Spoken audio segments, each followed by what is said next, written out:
carissimi cittadini, lo snasate? Lo snasate il profumo della libertà che sta arrivando? Dai che il lockdown momenti è finito, iniziamo a essere liberi siamo noi, come che cantava Costa Curta con Baresi. Allora, liberi di fare cosa però? Tante cose che prima del lockdown non siamo potuti fare, che ho riassunto nei seguenti punti che andiamo a vedere. Primo punto, trolley. Finalmente saremo liberi di impennare i vari trolley che abbiamo in casa con vestitini, pannolini, latte e mandare i nostri figli dai nonni. Prossimi 2-3 mesi.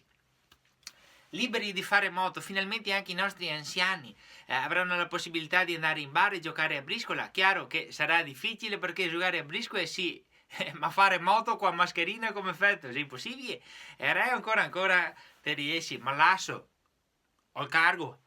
Come fate con la mascherina? È impossibile, no?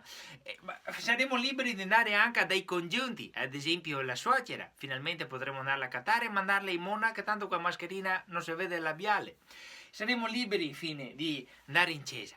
Sì, ricordo però le regole, solo per i funerali e solo in 15 a volta fino al 18 maggio.